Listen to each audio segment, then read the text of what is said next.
Hello friends, welcome to trade techno channel. Guys, budget 2024 announce हो चुका है और मार्केट में एक क्रैश आया। क्रैश होने के बाद में रिकवर हुआ। तो ऐसा बजट में बेसिकली क्या अनाउंस हुआ स्टॉक मार्केट से रिलेटेड जिससे एक क्रैश की स्थिति टाइप की बनी, देन वहां से रिकवर हुआ। रिकवर होने के भी रीजन को यहां पर समझेंगे। गाइस, यदि 2024 के बजट को यदि देखा जाए तो ओवरऑल जो भी स्टॉक मार्केट में काम करते हैं, चाहे वह लॉन्ग टर्म वाले हों या फिर शॉर्ट टर्म वाले हों या एफएनओ वाले हों, सभी को कहीं ना कहीं नुकसान देखने को मिला है। यदि हम लोग टैक्सेस के मामले में बात करें, यहां पर समझने की कोशिश करेंगे। आप लोग देख सकते हो यहां पर स्टॉक मार्केट ओपन हुआ, काफी अच्छे तरीके से ट्रेड कर रहा था। समवेयर अराउंड यहां पर एक डिप आप लोग अच्छा खासा देख सकते हो।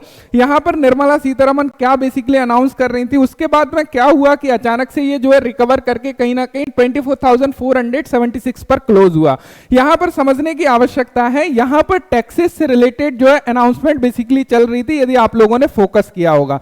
अब यहां पर यदि हम लोग बात करें, जो लोग शॉर्ट टर्म यानी कि एफएनओ में बेसिकली काम करते हैं, एफएनओ वालों के लिए भी यहां पर एक नुकसान वाली खबर है।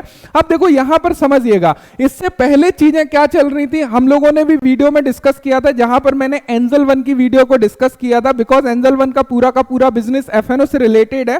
वो स्टॉक काफी ज्यादा क्रैश कर रहा था, आज वो 4 to 5% ऊपर गया, सेम चीजों की वजह से।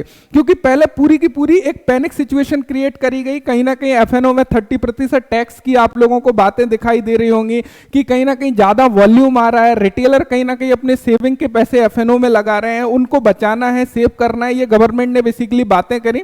देन उसके बाद में क्या हुआ, अभी उनको सेव करने के लिए उनने एसटीटी चार्ज को बेसिकली बढ़ाया। क्या इससे वो चीजें रुक सकती हैं? पॉसिबल है? ये गवर्नमेंट भी जानती है नहीं पॉसिबल है। इससे पहले बेसिकली क्या हुआ था, वीकली एक्सपायरी को अलग अलग डेज में किया। वो क्यों किया? ताकि ज्यादा वॉल्यूम बेसिकली आ सके। तो यहां पर पहले वॉल्यूम को बढ़ाना, देन उनकी सुरक्षा करने के नाम पर जो है टैक्स को बढ़ाना। तो ये चीजें कहीं ना कहीं गवर्नमेंट भी जानती है और आप लोग भी जानते हो कि एसटीटी चार्ज बढ़ाने से बेसिकली रिटेलर का एफएनओ में आना कम नहीं होगा और एफएनओ को बंद किया नहीं जा सकता बिकॉज हेजिंग प्रोडक्ट है, ये सभी लोगों को पता है। तो यहां पर बेसिकली क्या हुआ ना, आप लोग देख सकते हो सेंसेक्स एंड निफ्टी क्रैश हुआ था। कब? जब फाइनेंस मिनिस्टर निर्मला सीतारमन ने क्लियर किया था कि जो security transaction tax STT tax है, उसमें जो है उसको इंक्रीज किया गया है। अब बेसिकली इसको इंक्रीज कितना किया गया है, अब गाइस इसको इंक्रीज कितना किया गया है यदि उसकी बात करें तो यहां पर आप लोग देख सकते हो फ्यूचर के लिए जो एसटीटी चार्ज था वो बेसिकली 0.125% था, उसको बढ़ा के 0.02% किया गया है। साथ ही साथ जो ऑप्शंस में बेसिकली काम करते हैं उनके लिए जो एसटीटी चार्ज था वह 0.0625% था, उसको बढ़ाकर 0.1% किया गया है।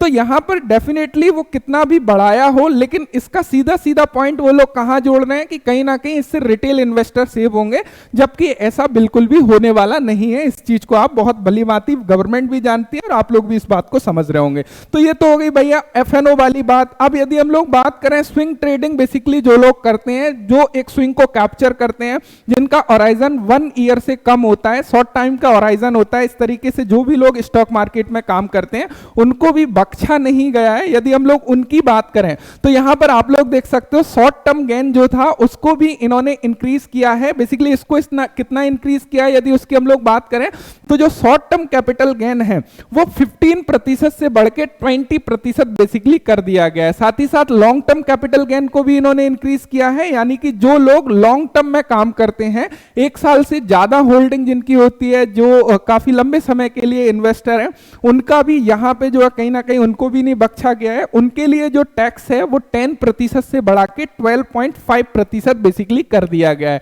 साथ ही साथ यहां पर एक और राहत वाली खबर जरूर हम लोगों को देखने को मिली है। जो कैपिटल गेन एग्जम्पशन लिमिट था उसको जो है 1 लाख से बढ़ा के 1.2 लाख रुपीस कर दिया गया है। तो ये थोड़ी सी छूट हम लोगों को देखने को मिली है। अब गाइस यहां पर आप लोग क्या देख पा रहे हो, चार्ट के ऊपर हम लोगों ने देखा कि यहां पर एक क्रैश आया। जब ये टैक्स की बात हुई तो यहां पर डेफिनेटली एक जो है नीचे की तरफ गिरावट आई, देन धीरे धीरे ये रिकवर क्यों कर गई, बिकॉज उसके बाद में यहां पर आप लोग देखोगे उसके बाद में जो टैक्स में निर्मला सीतारमन ने बोला जो कॉर्पोरेट टैक्स है बेसिकली उसको कम किया। जो पहले 40% था उसको कम करके 35% कर दिया गया। ये किसके लिए? जो भी एफआईआई यानी कि फॉरेन कंपनीज हैं जो इंडियन स्टॉक मार्केट में पैसा लगाएंगी, उनके लिए जो टैक्स था उसको डेफिनेटली रिड्यूस किया है। क्योंकि उनको पता है कि भैया मोटा पैसा कहां से आने वाला है, राइट। तो यहां पर ओवरऑल यदि देखा जाए टैक्स के मामले में जो घाटा हुआ है, बेसिकली जो रिटेल इन्वेस्टर है डेफिनेटली उनको जो है काफी नुकसान यहां पे हुआ है।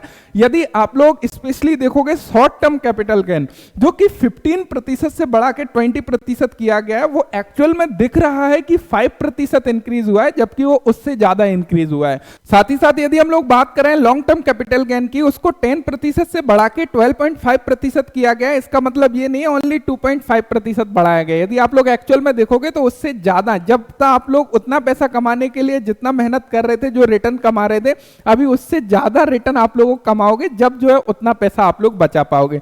सो आप लोग ये चीजों को समझ पा रहे होंगे। साथ ही साथ यहां पर आप लोग देखोगे गवर्नमेंट ने किस प्रकार एफएनओ के लिए जो एसटीटी चार्ज बढ़ाया, हालांकि उतना चार्जेस नहीं बढ़ाया है जिस तरीके से डर का माहौल बेसिकली बनाया था, उस तरीके से यदि आप लोग देखोगे तो काफी कम जो है वहां पर एसटीटी चार्ज को इंक्रीज किया है। जिस तरीके की बातें बेसिकली मार्केट में पहले जिस प्रकार के र्यूमर फैलाए गए, और इसकी वजह से काफी सारे स्टॉक जो एफएनओ सेगमेंट में बेसिकली काम करते हैं, जिनका बिजनेस एफएनओ ब्रोकिंग से रिलेटेड है, जैसे कि एंजल वन वगैरह स्टॉक है, वो काफी नीचे भी देखने को मिले उस पैनिक सिचुएशन की क्रिएट। तो वहां पर मैंने एक पर्टिकुलर वीडियो भी आप लोगों के लिए पब्लिश किया था।